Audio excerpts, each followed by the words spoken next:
Okay, good evening, everybody. Welcome to the June 1st, 2020 Municipal Office Stone Mills Council meeting. I'd like to call the meeting to order. We have no 3-minute delegations tonight. So we're looking for approval agenda for June the 1st, 2020. Moved by Kevin and second by Sherry.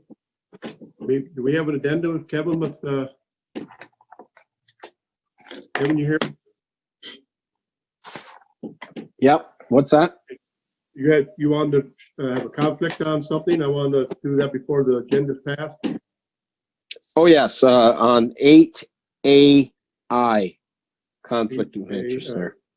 Right. Yep. That's Warner Pastures. So can we have a approval agenda with that change? All in favor of the motion? Motion's carried. Thank you. Any conflict of pecuniary interest or the general nature thereof? Let the record As show. declared. Declared, yeah. And okay, I'm looking for approval of the May 19th, 2020 Stone Mills regular council meeting. Moved by Kevin, second by Doug. No, Eric, I don't have any minutes. I just got a statement that says there's minutes. Was there 1 minutes attached? Brian, Has you there? everybody else got it? Well, I have the minutes on mine. I don't But I have don't. it. I'm experiencing the same thing. None of the attachments are populating.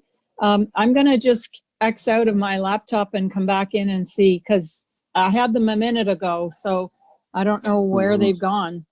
All of my other attachments are there, but I've never had any minutes. It just says minutes of the last meeting, but there's never been any. None So of I mine can't are vote there. on it because I can't see it. That's all. Well, have you seen the minutes? Doug, No, I haven't seen the minutes. That's what I'm telling you. have you seen the minutes just before now? No, No, I've never had any. that should have been brought to attention earlier. Yep. Brian, you there? It's right on my phone.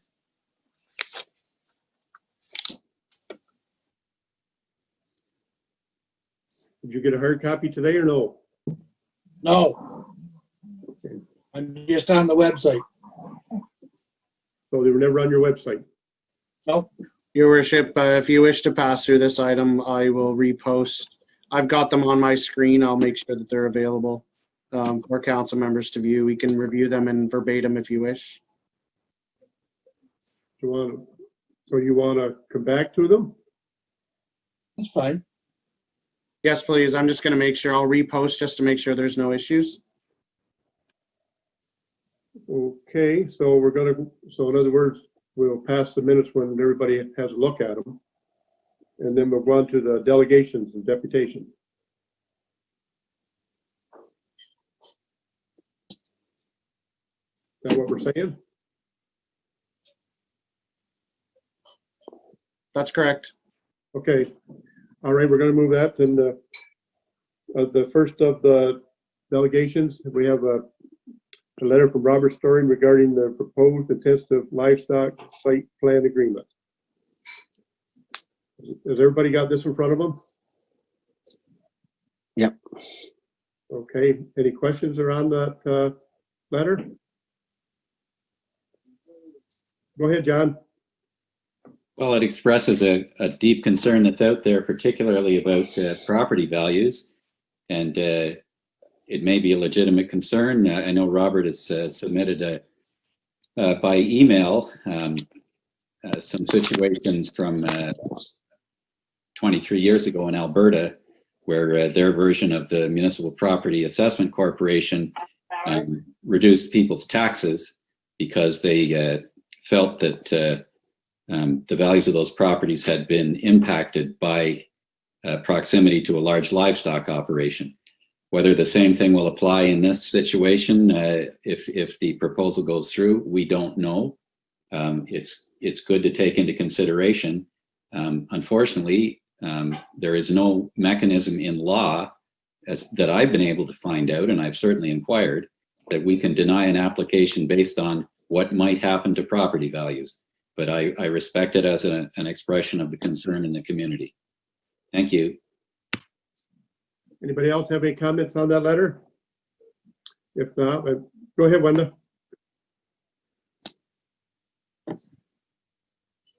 Can't hear you. I reached out to 2 other realtors as well, and there was some thought that there might be some small decrease. That was hard to say how much that would be. My concern, not concern, but my thoughts are we may actually see possibly a little increase in people coming into the area because people are now able to work from home and they're wanting to get out of cities with this crazy COVID that's projected to be around for some time yet. So I agree with the statement that was made at our last information session that it's really difficult in this time to determine what's going to happen. I mean, yes, there is a possibility the price of the properties may go down, possibility they won't. And I'm sorry to say, I don't know that there's any way to predict that right now. If it was a different time, I could say we could look at other areas and see how these large livestock operations affect property values and resale values, but it's really hard to say right now how that will go. It's unfortunate. Anybody else have any comments? Sorry. Other than that, go ahead, John.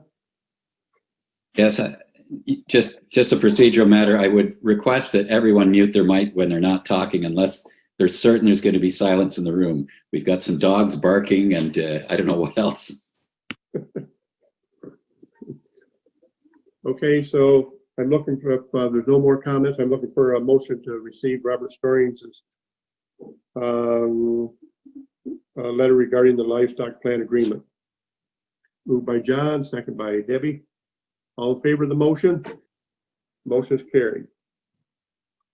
The next letter is Edward Ted Darby regarding community consultation process of Township of the site plan. Everybody has a letter in front of them there from Mr. Darby. And any comments or questions on that letter? John, go ahead. Yeah, well, I think going forward, there's some good thoughts in there about public notification that we've got to consider. And I'll certainly be, if no one else does, bringing that up at a future time. Obviously, we can't retroactively amend our procedures, but I'd like to thank Ted for submitting that. And I'd move receipt if there's no further comment. Looking for a seconder, then I'll go to you, Doug. Anybody second that motion? Moved by Kevin. Any comments? Go ahead, Doug. Yeah, I'm just going to echo what John said. I believe there is some good reasoning in there, and it boils down to be honest with you, I read it this way. It boils down to common sense.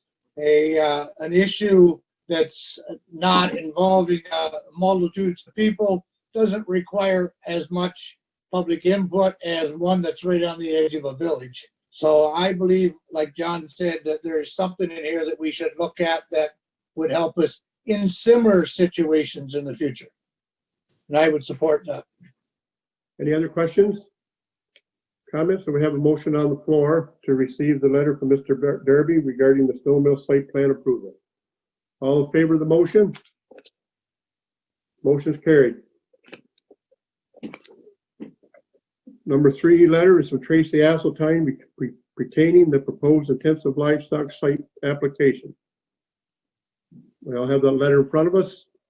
Any questions or comments from this letter? Go ahead, John.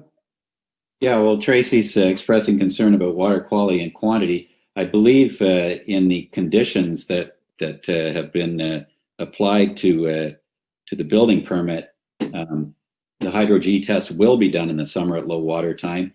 I'm not sure myself what happens in terms of the water quality issue.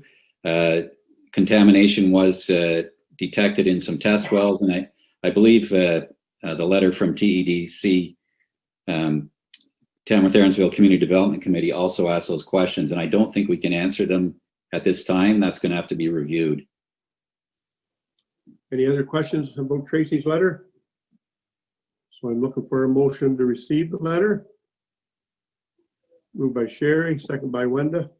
All in favor of that motion? Motion's carried. The next letter is from the Friends of the Salmon River, letter pertaining to the proposed intensive livestock site plan application. We have a letter in front of us, council. Any questions or comments or motion to receive? John, go ahead. No, I think Debbie was ahead of me, Brian, or Eric. Go ahead, Debbie. Just a motion to receive. And to receive, looking for a second on that motion. Moved second by John. Any questions or comments? Go ahead, John. Yeah, the school has been brought up a few times, and it's basically in the context of who bears responsibility should the farm go ahead and things go south and there's contamination. And I don't know if Jason or Brian can address this, but what is the liability aspect in this situation? Is it everyone concerned, Township, Ministry of Environment, Ministry of Ag and Food, and the farmer, or how does that all fall out? Brian or Jason, you want to come on the screen there, one of us, and help us out? Go ahead, Jason. Thank you, through your worship. I'll start by saying this letter is very specifically focused to the elementary school that's located within the hamlet of Erinsville. And as Deputy Reeve Wise had mentioned, it is not something that we have not heard previously from members of the community. And that is something that was factored in, or is factored in, from an OMAFRA setback perspective, from an MDS type 2 setback consideration. So similar to the density that's incorporated within the village of the village of Erinsville, within the hamlet itself, the school is made up as part of those community uses and given consideration through the regard for that density of the hamlet. Specifically to the question of who is liable, that is ultimately it's ultimately to the applicant, but that's an approvals process or a follow-up monitoring program that involves several people. As we've heard through some of our information sessions, there's incorporation from the Ministry of Environment, Conservation, Parks. There's OMAFRA. There's the municipality with respect to the building permit, the monitoring program that's incorporated within the livestock manure facility. There's consideration and monitoring that's built in from Quinte Conservation. So I don't have a specific answer to say who would be the exact approval authority or the monitoring authority that would be considering every aspect at this time. But ultimately, it does come back to the landowner. But all different respective governmental agencies do have a lending hand under each respective piece of concern that may be raised from the members of the public. Anybody else, any questions or comments? Look for a motion that council receive the letter from the Friends of the Salmon River regarding the proposed intensive livestock proposal as presented. All in favor of the motion made? Motion is carried. We have a letter from the TECDC regarding the proposed livestock site plan application. Have a letter in front of you. I guess that's the one from Mr. Oliver. Anybody questions or comments on this here? John, go ahead, and then Kevin. Yeah, well, this is the first sort of substantial technical challenge, I guess you could say, to the site plan agreement and all the ministry and agency comments and approvals. And I think it deserves to be addressed. It just came to us very recently, and there's certainly, I don't think it's been time for staff to contact the relevant agencies for comment if that is indeed the procedure that would be envisioned. There are discrepancies noted in some measurements, some minor and some possibly critical, but some are of the inquiries or comments are based on the assumption that our intensive farming bylaw of 2083, I think is the number, actually has validity. My understanding is, and I'm asking Jason this question, is that if a municipality has a bylaw that predates a piece of provincial legislation, once that provincial legislation comes into effect, my understanding has been that supersedes any municipal bylaw. Is that correct? And if so, does any reference or criticism of an application based on that bylaw then have any validity, or should it be addressed at the provincial level? Go ahead, Jason. Thank you, Your Worship. To specifically address Deputy Reeve Wise's question regarding validity of bylaws, it's very often the case that when lower level government is superseded from higher level government as it relates to affecting bylaws, then the lowers becomes superseded and no longer applicable. The level, I think, to get into the specific detail of our 2000-83 intensive livestock bylaw and the trigger that's incorporated within such bylaw for the necessity of a hydrogeological assessment, and what that and how that has been effectively incorporated within the 2002 Nutrient Management Act that was approved by OMAFRA at the ministry level at the provincial level, is one that's not yet been tested in court and not yet one that's been specifically addressed by legal opinion or legal counsel. That said, it is, as mentioned previously, very often the case to say, should largely a bylaw at a lower level be superseded, then it is null and void with respect to what it may ask applicants to demonstrate. So I'm not a lawyer, but that said, there's very good probability, I would say, that depending on what's incorporated in the true scope of an applicant in demonstrating conformity to the Nutrient Management Act and what they're required or obligated to demonstrate to a municipality is something that is of question when we're considering our bylaw, which is now 20 years old. Thank you. I have more questions, but I think someone else had a question, so I'll yield the floor. I think it was Kevin first. Kevin, go ahead. Yeah, I was just going to suggest that maybe we have these technical questions answered and put on the website. Seeing that we didn't, as John explained, the staff didn't have a lot of time to go through it and check with the other people involved in this meeting. So I'd suggest that we would have the staff put it on the website, answer the questions that they can. Okay. I'd second that motion. Okay, is that a motion, Kevin? Sure, I'll make it a motion. Okay, we got a motion, second by Debbie, okay. And we got some more concerns here, I think. So Doug, you had your hand up? Yeah, I did have, and I'm in agreement with what I'm hearing. I mean, weeks ago, we had a lot of information, and maybe we should have held some of it and looked at it, and we didn't. And here we've got a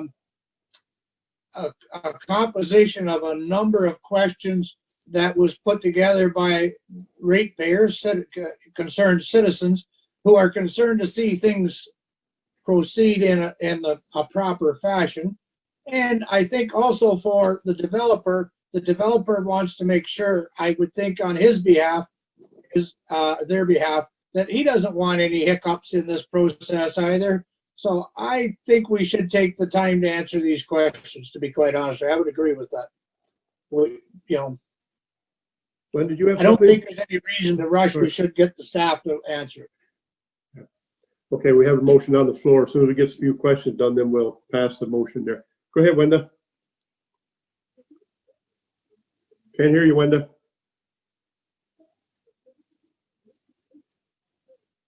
Sorry, I knew you didn't want to hear my dogs anymore, so I muted myself.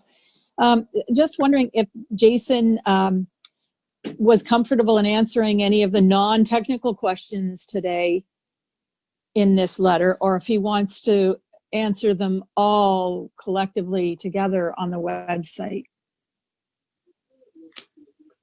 I guess it's up to you, Jason. Go ahead. Through you, your worship, I'd prefer to reserve the time to provide a comprehensive listing and addressing all of the questions consistently. I would just, as everyone here is aware, Thursday, the 28th in the afternoon, I think we held a very successful information session related to site plan control as a whole to address many of the process questions that may or may not have been understood by all members of the public and staff as well as council.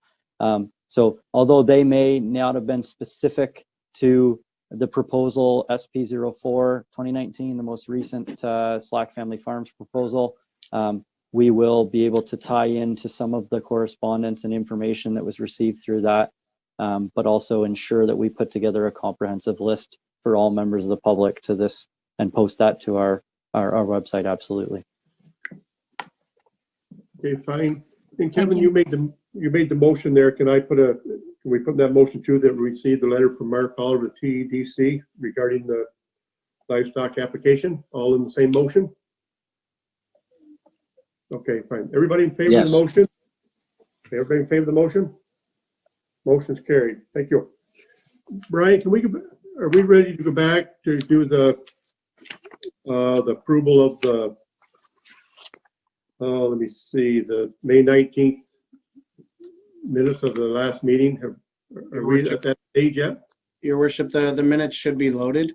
I would rely on council members to see whether they're visible and able to see them. I just posted the agenda. I'm not sure if they're still absent on their screen or not, but Good. mine are showing. Are you okay, Doug?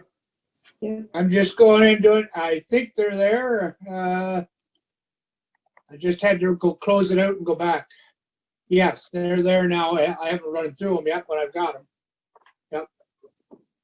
Or do you want to go on a little bit further, then you can read them, and I just don't want to get too far. I'll have questions on the next thing too. So yeah, let's go on a little further and I'll try to read them in between.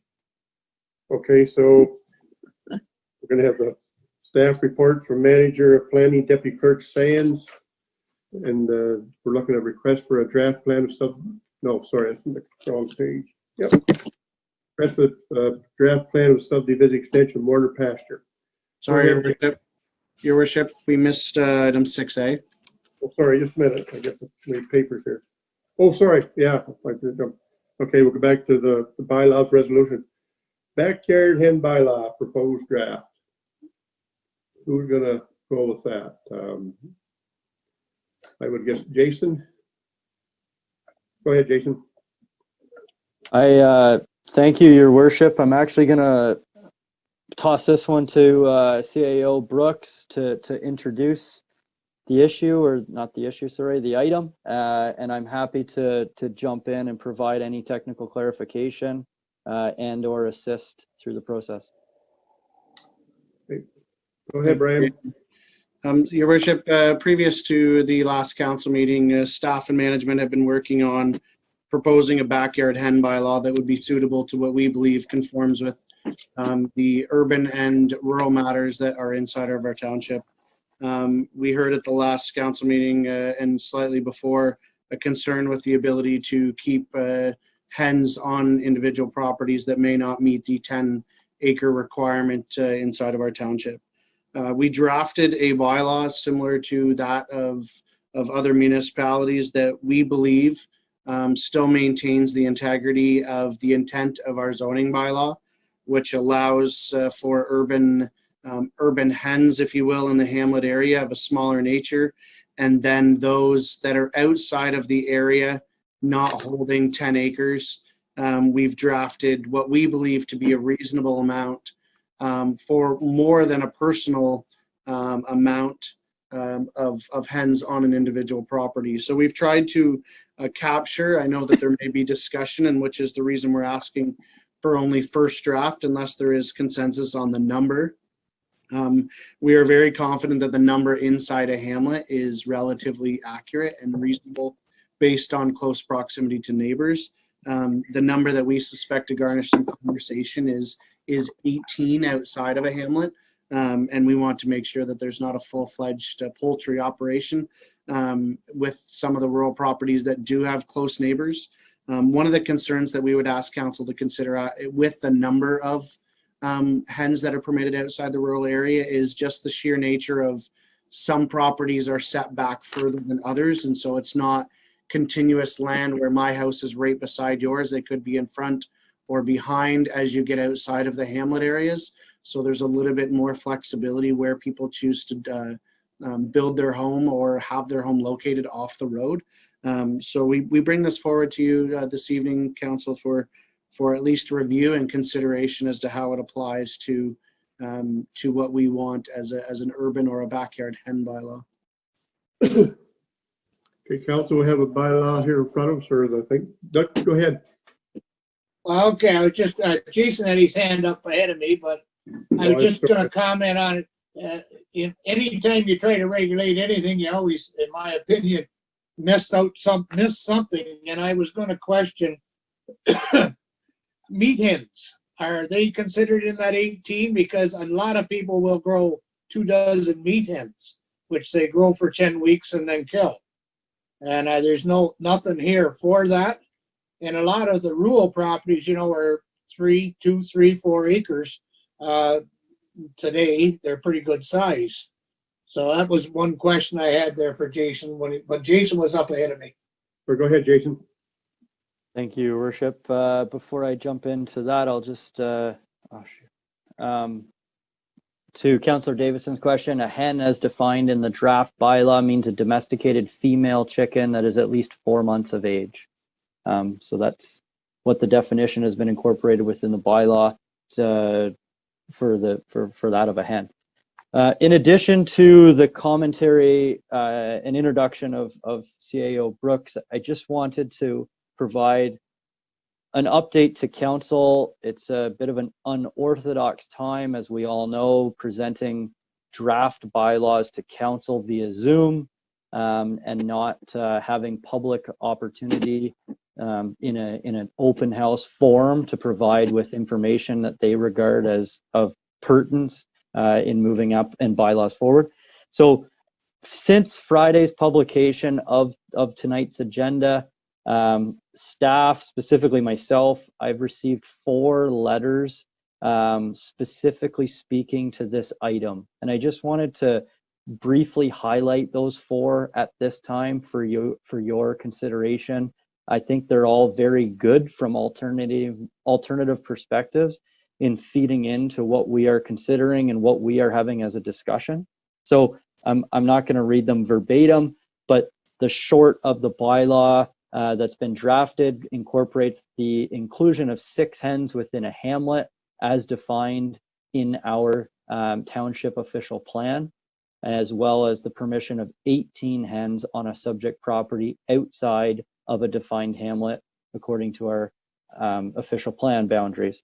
Now that said, as we and all may or may not know, should you exceed the permissions of the zoning bylaw that are currently in place that refine agricultural uses to the 10-acre and 100-meter road frontage requirement, these inclusions or these considerations of this bylaw would be non-applicable.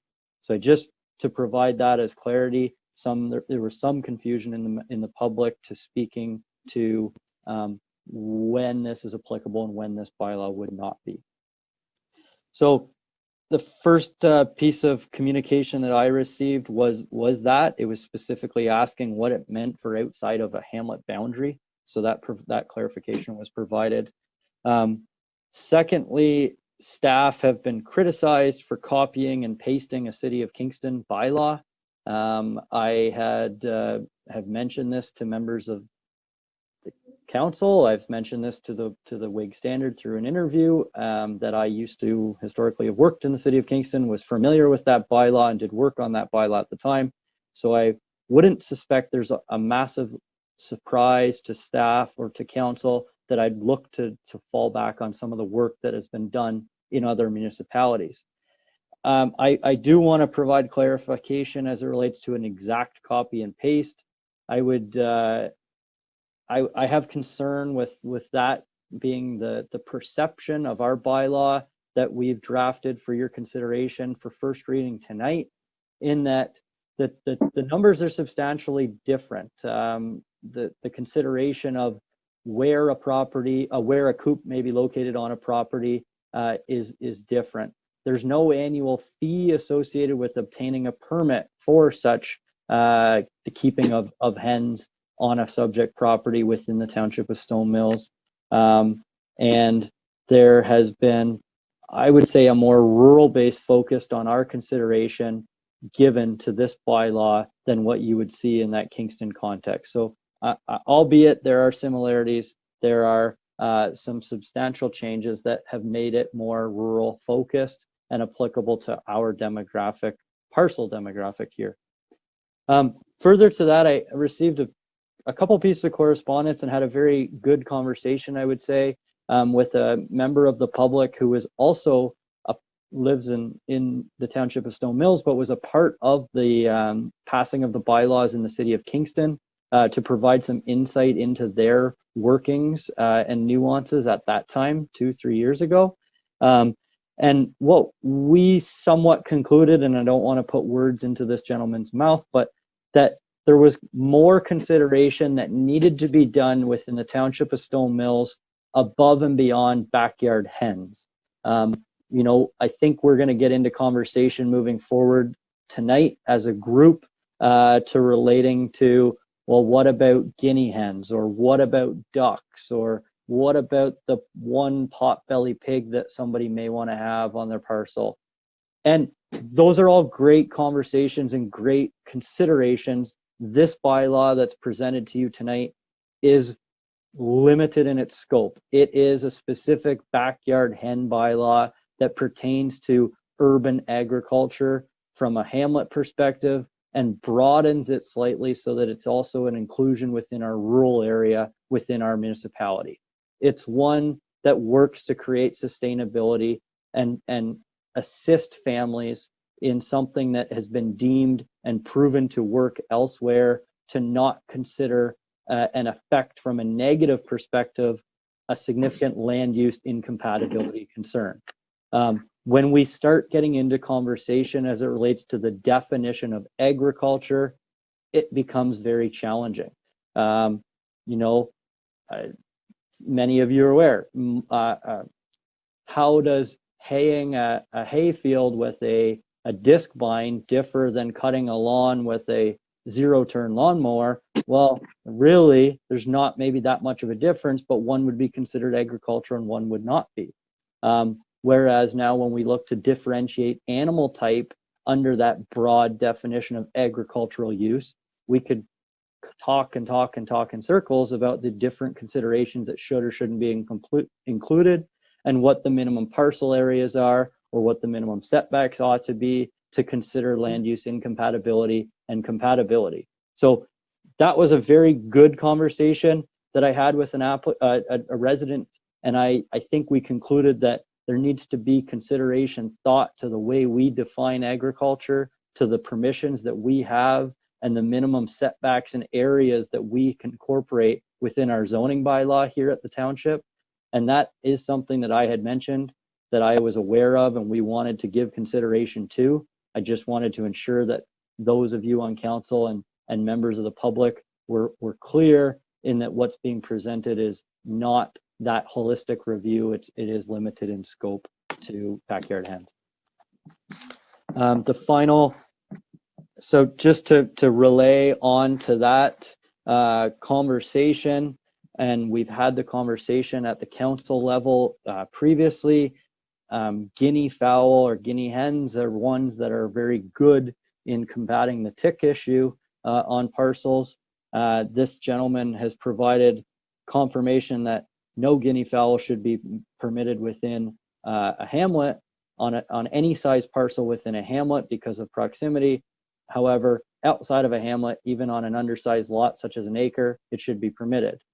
And that, I think, speaks to really the challenges that maybe Councillor Doug Davison has already alluded to when you're working to establish a bylaw that's broad in nature and spans the entirety of the municipality, the nuances that you're going to have that come forward as it relates to site-specific issue. And I don't say issue in a negative connotation. I say that as in you may not live in a hamlet as defined in our township official plan, but you may live in a denser area with a smaller parcel than some of those parcels that are located within a hamlet. So there are going to be challenges. There are going to be issues when we're looking broadly to understand what that general rule should be. And that's something that I think we ought to have consideration for and have good discussion on with not only ourselves here at council and staff, but also all members of the public. And that's one of the exciting or / challenging things that we get to try and implore through this virtual world of Zoom. Thank you. Anybody else have any questions on this matter? Go ahead, John. Unmute. Yeah, just a few questions. I guess there's an item in there about disposal of manure. What does it say? It says according to bylaws. It does suggest composting manure, I think, in another line. Does this mean people can't use their composted hen manure in their flower gardens or vegetable gardens? Through you, your worship, no, that is not the case. There is a specific, I'm just trying to find it as we speak, but there's a specific consideration within the bylaw to speaking to the maximum volume of manure to be kept on site. And that's really one to try and assist with obviously odor and incompatibility on smaller lots located in a denser area like a hamlet. Okay, it says on 3.7, I guess it is, Q, manure shall be disposed of in accordance with municipal bylaws. So there's something in another bylaw that allows this composted manure to be used on your own garden. Is that what I assume then?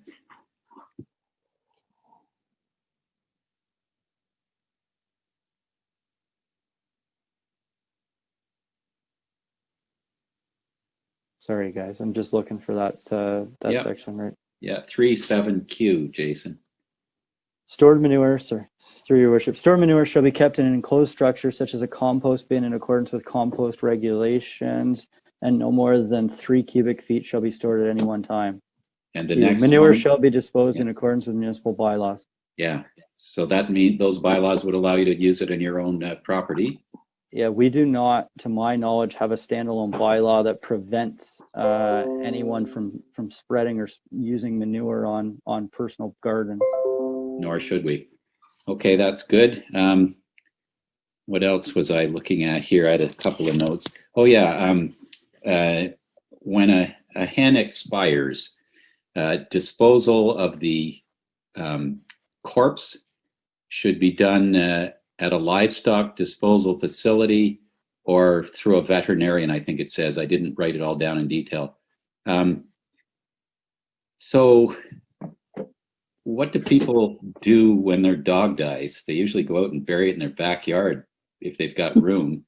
Isn't that what they're going to do with these hens? I mean, where do we have an approved livestock disposal facility where you could take a hen? Great conversation. Sorry, Jason. Through you, your worship, I don't know how we write into a bylaw that you permit a hen cemetery in your backyard. Why not just eat it? I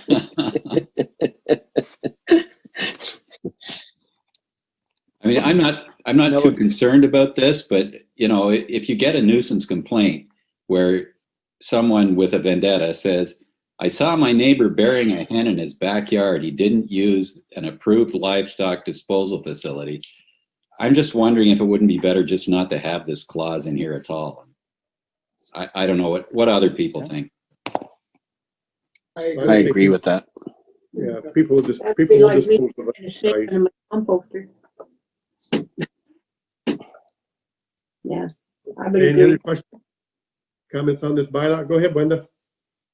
Yeah, I know there was a question on the taxpayer Facebook page about roosters, and I can certainly understand why you wouldn't want a rooster in a hamlet, but there used to be one just down the road, and maybe he's buried in the backyard now. I don't know, but I haven't heard him in a long time, and I kind of miss that sound. So just wondering why you're excluding roosters from this bylaw, especially when, outside of a hamlet. Through you, your worship, a rooster is commonly one of those animals that's lumped into the agricultural uses based on noise solely. There's no other specific consideration that it was intentionally left out based on anything other than noise. Again, to your point, if you live on a 9.9 acre lot, currently you would not be permitted a rooster. There may be absolutely no concern with that in a rural area, and you may not have a neighbor for hundreds of meters that would have any concern with the keeping of a rooster. That said, we have multiple parcels in the rural area outside of hamlets that are 1 acre in size, and I think just consideration needs to be given when we make amendments or we facilitate additional public communications around the keeping of a rooster in those areas, and what that appropriate number be. Okay, go ahead, Sherry. I just have one question about the part about chickens aren't allowed to cluck very loud. Who's going to explain that to? I didn't understand that part and how anyone's supposed to control that.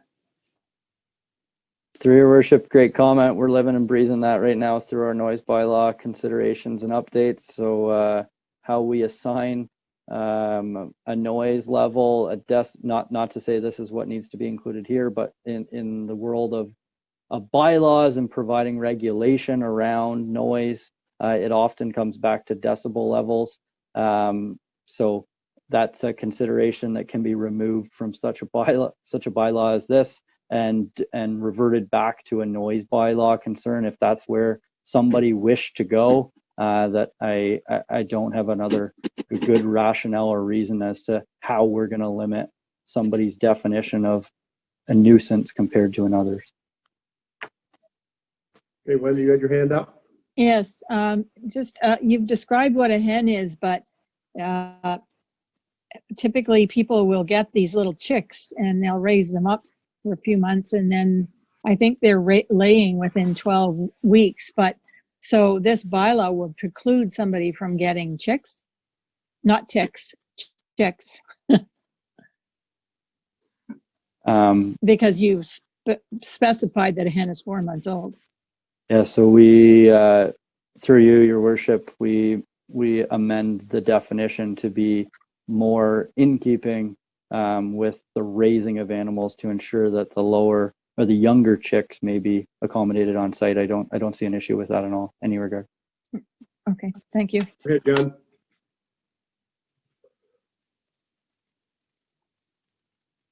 Can't hear you. Can't hear you, John. Sorry, Eric. The permitting requirement, I understand it's without a fee, but it does require an annual renewal. I can see maybe requiring a permit just for educational purposes so that people can be presented with the contents of the bylaw about numbers and the size of the manure pile and so on. I don't quite understand why they would have to do this again every year. Once they've been educated, theoretically they will comply with the bylaw. If they don't, somebody will complain. I'm just wondering what thoughts you have about that, Jason, or anybody else.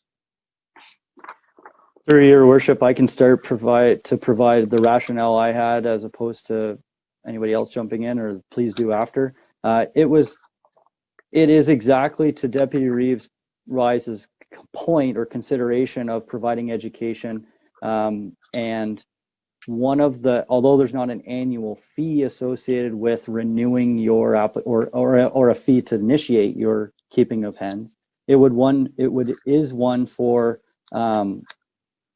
administrative purposes and ensuring that the municipality has an idea, an understanding as to who has such use on their property, and it is updated annually, very similar to dog tags, in that you update annually. That one there is a fee, this one there would not be. Second to that, the change of ownership with neighboring parcels albeit in a rural area, maybe less so, more so in a hamlet area with more parcels in closer proximity, and having the consideration that the neighbors are apprised of the issuance of a permit by the applicant themselves, not by the municipality. I find there's a fairly substantial difference when members of the public receive notification from myself on municipal letterhead than when they do from their neighbor simply advising them that they're proposing to advance with such and such of application. And that's something that's been considered in this and is required in this, to notify their neighbors of that potential use accommodating on their site. Okay. Okay, I guess everybody, we're looking for a motion for first reading. Doug, did you have something to say, or are you making a motion? Yeah, I did. I was going to question the permit issue also. I believe it's just going to make a lot of work, and to be quite honest with you, I think people will ignore it, especially in the rural area. I mean, I would hazard, if you went down the road right now and counted, you would find that I'm not going to say the majority, but a large number of people have some type of situation there, and so ask for an annual renewal. I question that and whether that's really beneficial or not. I would like to suggest to you that we move this motion forward on draft and all of us comment back to Jason for the next meeting with anything that we are concerned with in the bylaw. Are you making that a motion? Yes. Okay, we have a motion to, I guess, defer this till the next meeting and get some comments back. Am I right on that? Yes. Okay. I don't care if we even pass first draft, but we should then give us the chance to comment back to Jason on any concern. Yeah. Well, it's your motion. You put in there what you want. I'll pass first draft and then we'll comment back before further other approval. Okay, can I have a seconder? Sherry? Any more questions or comments on this? Go ahead, John. Can't hear you, John. That's lucky because I swore. In the meantime, could we suspend any, I guess, Actions. any actions against anyone that currently does have a flock until we get this bylaw finalized? So if that's fine with you, Doug, and the seconder. Yep. Okay, that's in the motion. Okay. Everybody in favor of the motion? Motion is carried. Thank you. Okay, Doug, if you ready to go back to? Yeah, we can. Go back to the minutes now. I've run through it fairly quickly. Yeah, I guess back then I just did we have a first and seconder on that? No. We didn't. Yeah, it was me and Sherry on that bylaw on the chickens. Oh, No, on the minutes of the May 19th meeting? We did, No, I okay, don't think we did. okay, so I'm looking for a motion to accept the May 19th meeting, 2020 regular council meeting.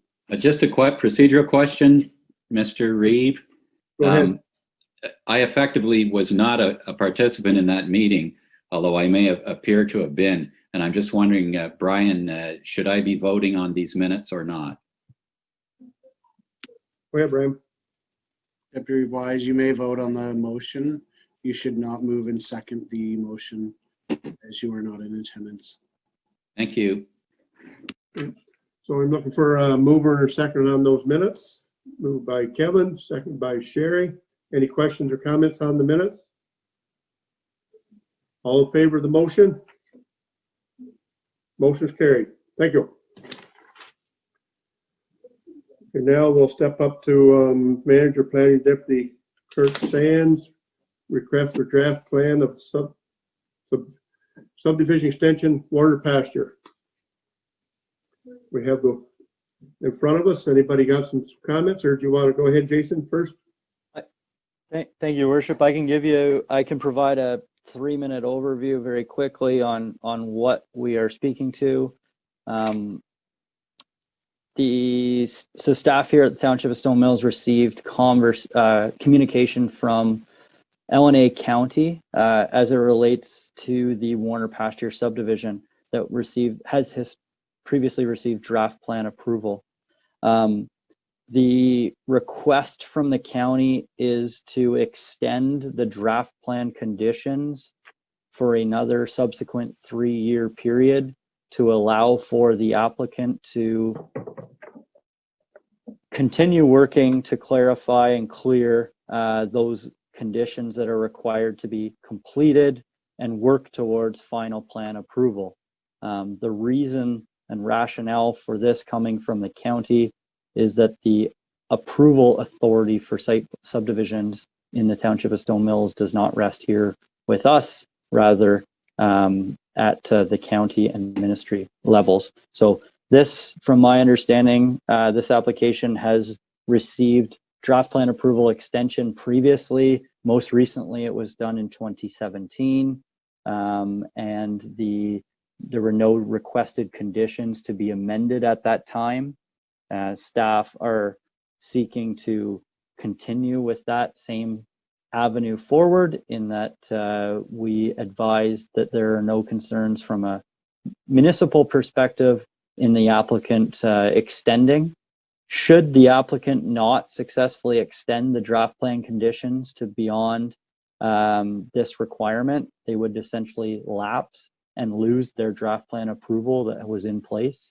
And initiating or commencing the application from the onset would be required again. I'm happy to answer any questions. As well as you well know, I was not here at the last time, nor was I here through the draft plan process, but I do have the ability to answer those questions.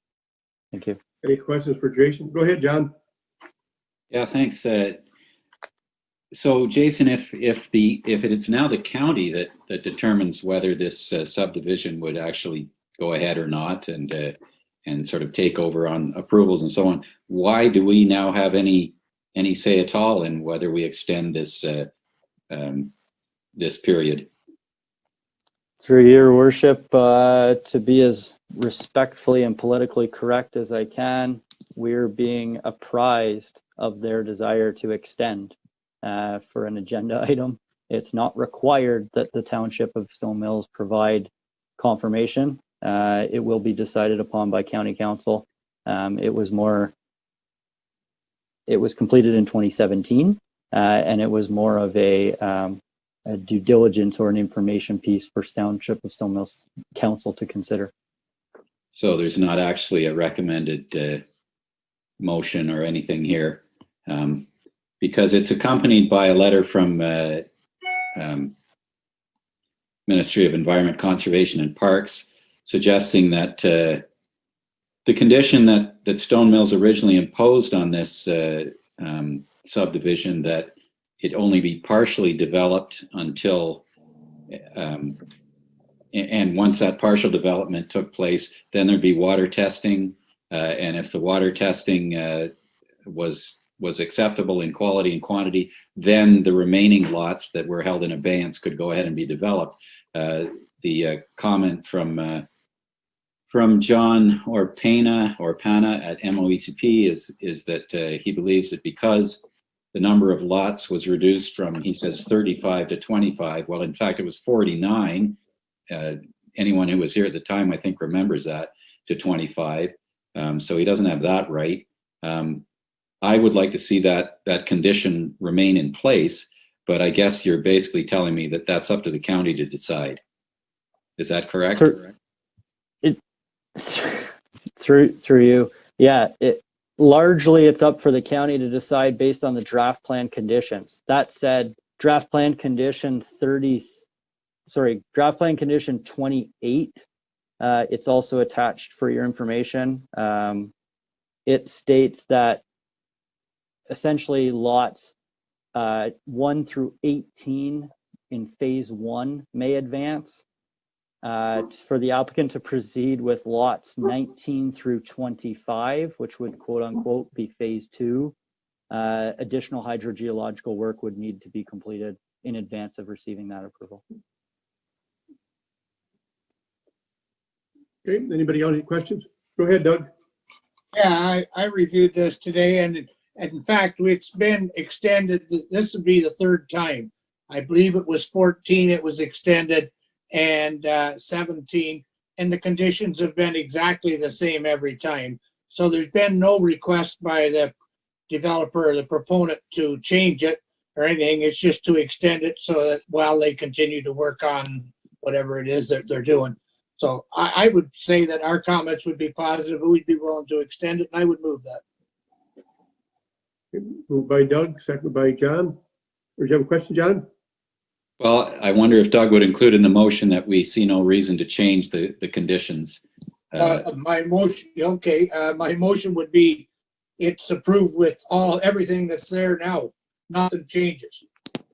Mine, I'll second that. Okay, any other questions, comments? All in favor? Do you have something? Yeah, just one quick question. I think I sent it off to Jake Detler. So maybe Jake could speak to it. One part of the documentation that we received talked about monitoring, particularly the wells that were running along the river. And so I asked the question of Mr. Orpana, who would take on that monitoring and what that would look like. And he suggested that it was the municipality. And so I just wondered, and he said that it needed to be written into, sorry, I'll get his answer here. It needed to be written into,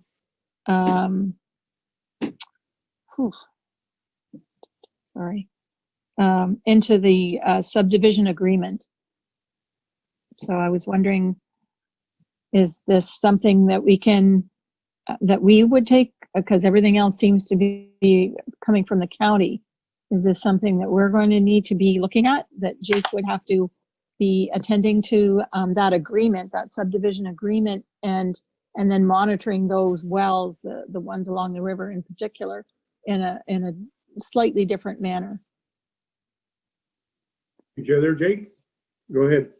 Yeah, so tertiary treatment systems, that's what they're speaking to, Wenda. Mhm. I have one in my own backyard. The building code, the Ontario Building Code said for a system like that, which it's going to be required from what I hear in the draft agreement, it's required that the waterfront lots in that subdivision all have tertiary treatment systems. The building code says that there shall be a contractual agreement between the manufacturer and the homeowner. And for instance, I have one in my backyard, an EcoFlow, and I have an agreement, and they have to come and do their inspections every year on, for instance, the EcoFlow has a peat moss, and they come out and they turn over the peat moss and inspect it, that it's treating as it's supposed to. And they can take a water sample out of the bottom and make sure that it's treating it well enough. And yeah, that's done by the manufacturer of the system. And there are many different tertiary treatment systems. Okay, thank you. Okay, so we have a motion on the floor. All in favor of the motion? Motion is carried. Thank you. Public Works Manager Thompson, Lennox and Aggie County Stone Mills Maintenance and Roads and Bridges Proposed Agreement. Your worship, the Public Works Manager, Fire Chief had to vacate the meeting early as they had a fire meeting in Tamworth. He's asked that I present this item in his absence. It's an item that comes to council on I believe on a 3-year basis. It's with regard to the county roads agreement for operations and maintenance. You'll see inside the agreement it has some new amendments made to that. Things like guide rail are now going to come under the direction of the county, and some other proposed changes. They have some new financial responsibilities that they're taking back into the county. Tree limbs inside the county roadway, not reimbursing for anything outside of a 2-meter road cut. There are a few changes and some CPI, Consumer Price Index, increases since the last agreement was signed. There's still the threshold of the 90% that's applied, which is essentially as long as we hit 90% of the threshold, we'll retain the dollars that are invested, and if we go over by 10%, 110%, then we'll start to receive some reimbursement for those additional expenses based on the year. So essentially what they're looking for is just authorization from council to adopt that agreement as one of the lower tier municipalities with the county. Brian, I know Jeff's not here, but you know how we made out last year from the 90 to the 110%?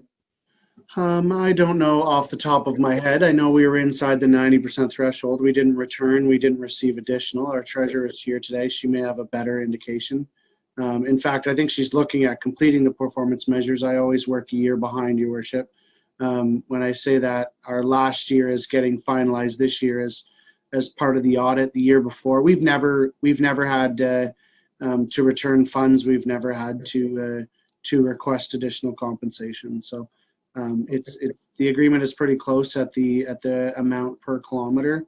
And this year might be a little bit difficult to hit, but we would rely on our county representatives to take that into consideration, as some work during social distancing, et cetera, just may not have been able to be completed the way it could have been in past years. Okay, thank you. Somebody have any other? Did you have your hand up, John? No. Okay. Can't hear you, John.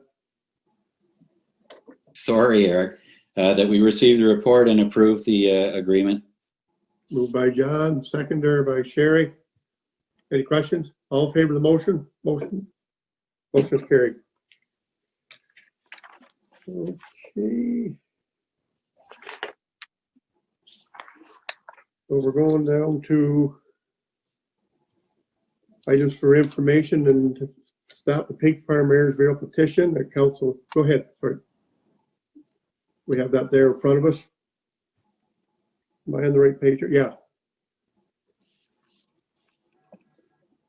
Well, anybody want to deal with that petition, Brian? Or Sorry, Your Worship. I was our treasurer was kind enough to provide me with an update that we're at 97%. So I was waiting to get that number. So yeah. So you have before you a petition that was submitted to I believe council members last week.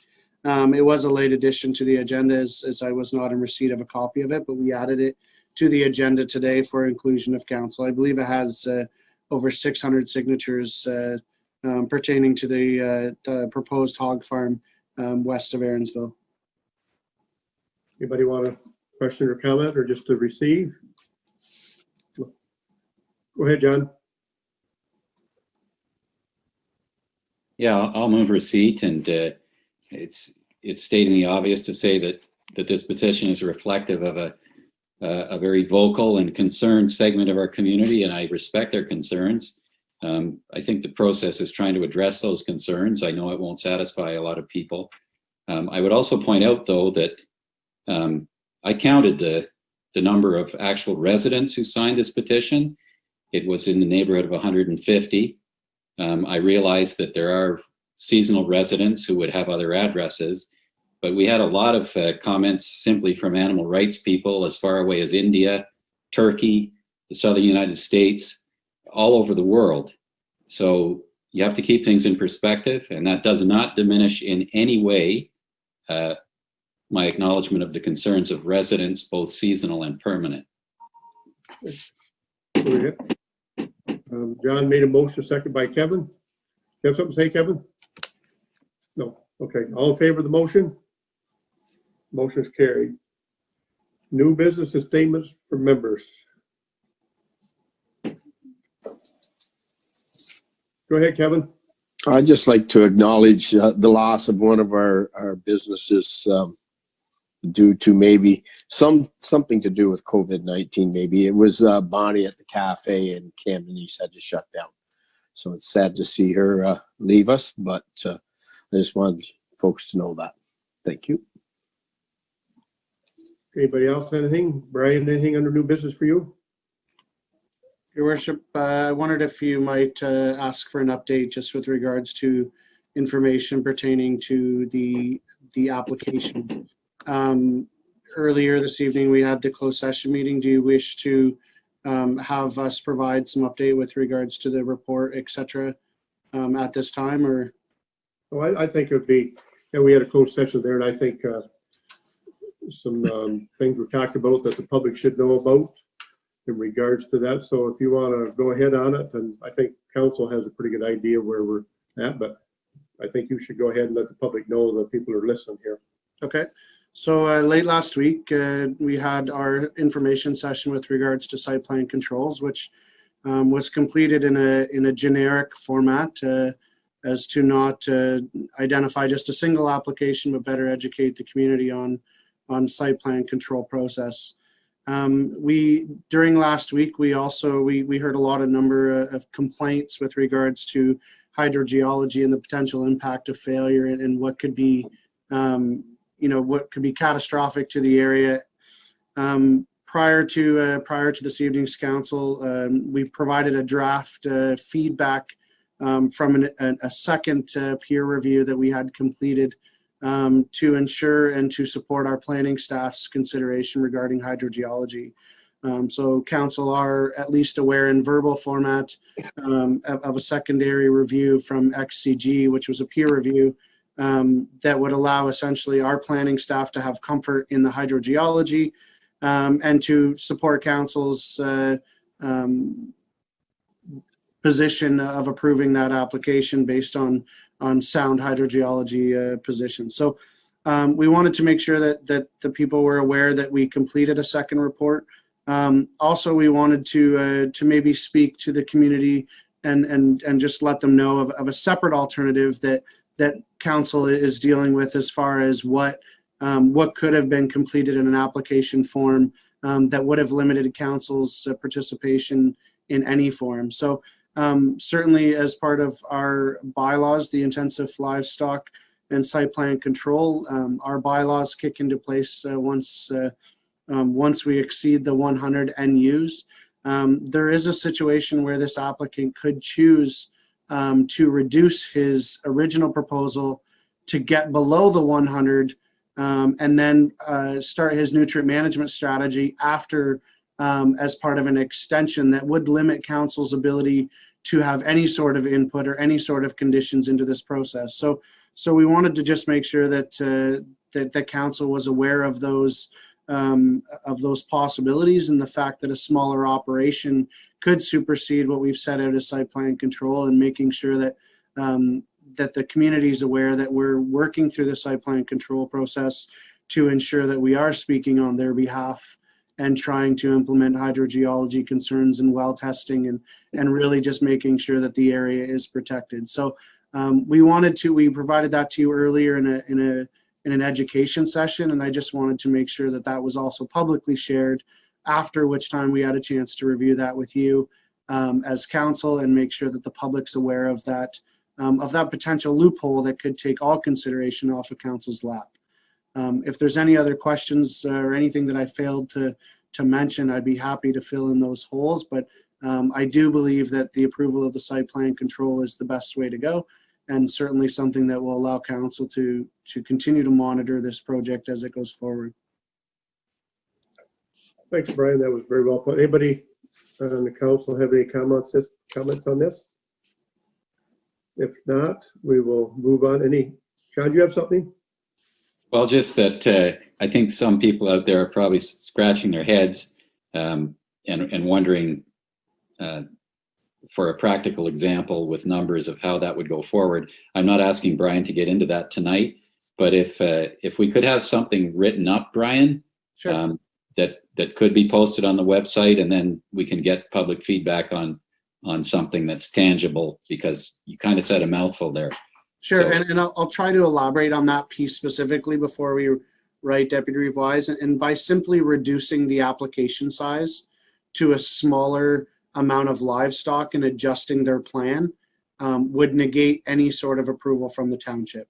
Once they commenced, they could choose to expand without requiring site plan approval. So we will try to, as part of the correspondence from the questions, the technical data that was approved earlier with regards to the TCDC, we will also attempt to provide a secondary example that helps maybe the community better understand site plan control and conditions versus change to livestock that could impede council's ability to have any sort of say into the process.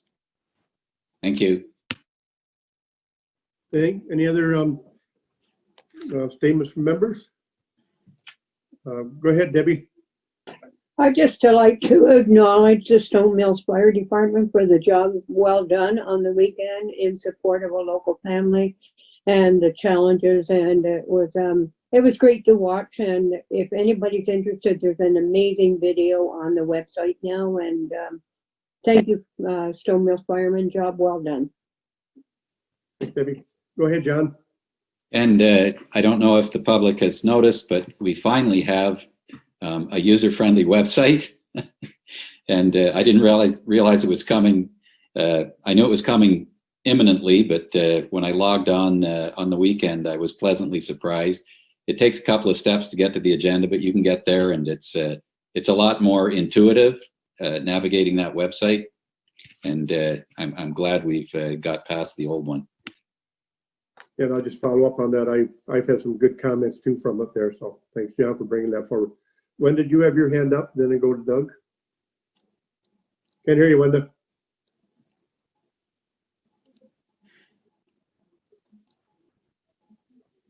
We lost Wenda, so go ahead. You okay there now? Come on. There. I was just going to say what John said, really, except that I did have a little bit of a hard time finding the agenda. But other than that, it was really nice. It's beautiful. It's really, really attractive website. Thank you. Doug, go ahead. Yeah, under new business, a comment, or maybe old business. A year and a half ago, we had some changes to the Committee of Adjustment. And I believe at that time we talked about recognition of the members that had left. And I recently was informed that they've never been, there's never been any recognition of the two members. And I'm talking in particular to Ann Hopkins and Sue Smythe. Ann had 20 years and Sue had close to that.